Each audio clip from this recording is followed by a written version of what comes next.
In August 2005, an old woman named Daisy hears a train and tells her daughter Caroline the story of how they built a station back in 1918. After losing his son during the war, a blind clockmaker created a clock that ran backwards as a memorial for those who lost their sons. The clockmaker was never seen again. Daisy asks Caroline to read Benjamin Button's diary, which begins in 1985 and tells the story of Benjamin. In 1918, Thomas rushes to check on his wife, who dies after giving birth, and discovers a baby boy. He panics and rushes out of the house, where he considers drowning the baby. A cop sees him and starts chasing him, but he hides in a dark street and abandons the baby with all the money he can find in his pocket. A couple accidentally steps on the baby, making him cry. Queenie takes the baby to her room and hides him in her drawer. A doctor examines the baby and finds him nearly blind from cataracts, arthritis, and osteoporosis. The doctor doesn't think the baby will survive long. Queenie decides to keep the baby, and she introduces him to the tenants of the retirement home she works in. She calls him Benjamin and calls him her sister's child. As years pass, Benjamin's body grows, but he still looks like an old man. He lives in a retirement home and doesn't find his own looks weird, but he thinks he looks like everyone else. He calls his sister Mama and depends on her for various tasks, such as bathing and reading. He learns to read but can't walk and is confined to a wheelchair. One day, Benjamin meets Pygmy, who takes him out of the house for fun. They bond over a drink near the lake and bond over the streetcar. However, Pygmy leaves him due to an appointment, and Benjamin misses the last streetcar, so he must walk home on crutches. In 1930, Benjamin looks better and can walk on a cane. He meets Daisy, the granddaughter of one of the tenants, and they have a sweet moment together. However, Daisy's grandmother interrupts their moment. In the present, Caroline realizes that the Daisy girl from the journal is her mother. Shortly after the baby is born, Pygmy leaves the city, leaving Benjamin feeling lonely. His body gets healthier every day, and he learns to play piano. Benjamin, a young man, volunteers to become the boat's janitor and befriends Captain Mike. He is initially shocked by Mike's age but soon becomes friends with him and shares stories of his youth with working ladies. One day, Benjamin surprises Queenie by revealing his vigor and wearing her out. They have a great time together, watching a cruise ship pass by, and Benjamin decides to leave home at 17.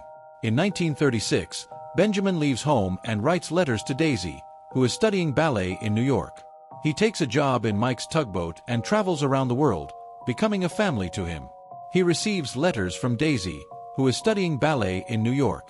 In 1941, they arrive in northern Russia, where they encounter drunkards and a heavy snowstorm. At a hotel, Benjamin meets Elizabeth, an Englishwoman unhappily married to a spy. They share tea and chat, growing closer each night. In the present, Caroline finds a postcard in which Benjamin says he fell in love with Daisy, and they start dating. The next night, they agree on rules to start an affair, like never using the word love.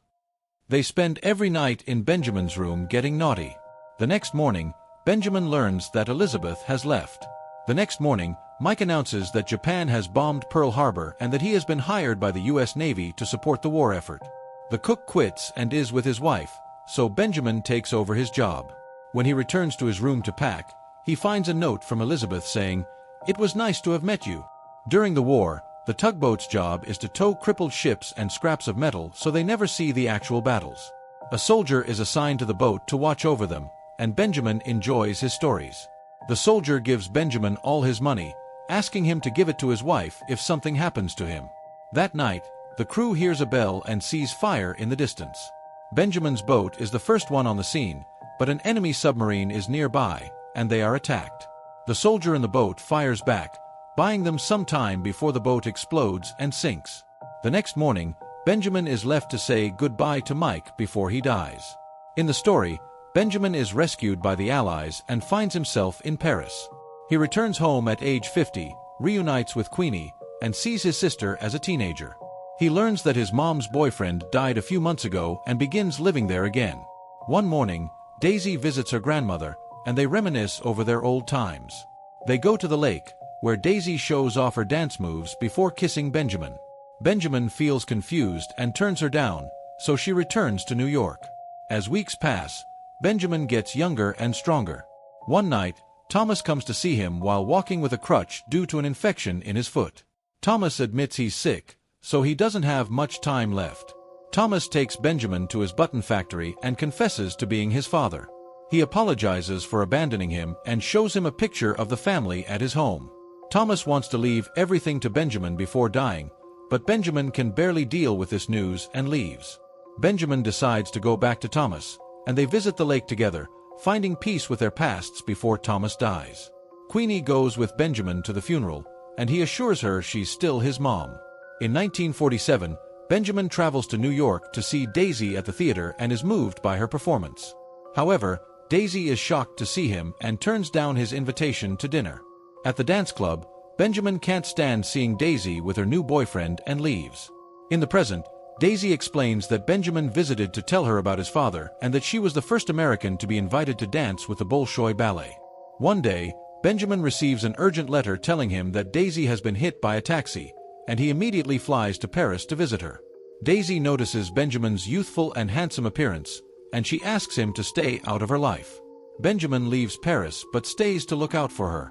In 1962, Daisy appears at Queenie's to see him, and they share a hug. In the novel, the couple Thomas and Daisy have a happy life together. However, when Queenie dies, they attend her funeral and decide to start over. Benjamin sells Thomas's house and buys a duplex for their new life, and they enjoy working together and watching the Beatles on TV. Daisy starts going to the pool, but is upset by seeing other women's perfect girls. Benjamin helps her drop the self-pity and opens a dance studio to teach little girls. One evening Benjamin visits Daisy, and she tells her she's pregnant. Benjamin has mixed feelings about the idea, as he fears the baby will be like him and that he won't be a good father due to his de-aging state. A few months later, Daisy gives birth to a healthy baby named Caroline, who is named after Benjamin's birth mother. In the present, Caroline realizes Benjamin is her real father and remarries after him. Caroline rushes out of the room to smoke, but a nurse scolds her and sends her back. Baby Caroline grows strong and healthy, but Benjamin is still worried about becoming a child and asks Daisy to find a proper father for her. Benjamin sells all of Thomas's properties and puts the money in a savings account for Caroline. Benjamin starts traveling the world, taking odd jobs to enjoy life as much as possible. One night, Benjamin comes to the dancing studio looking like a man in his 20s, and Daisy pretends he's an old friend in front of Caroline, who doesn't recognize him. The moment is interrupted by Daisy's new husband, who takes Caroline away. Daisy admits she couldn't have raised two teenagers and leaves with her family. In the present, Caroline realizes she did meet Benjamin and remembers that night. Hurricane Katrina approaches, and she decides to stay because she knows Daisy won't survive for long. Daisy receives an important phone call and finds Benjamin living in an abandoned building in New Orleans, with Daisy's name and address found in his journal. As Benjamin becomes a 5-year-old, Daisy moves to the retirement house to watch over him, and in 2003, baby Benjamin gives Daisy one last knowing look before dying. In the present, the storm worsens, and Caroline runs to check on the situation, and Daisy sees a hummingbird at the window. She says, "Goodbye, Benjamin," and finally dies.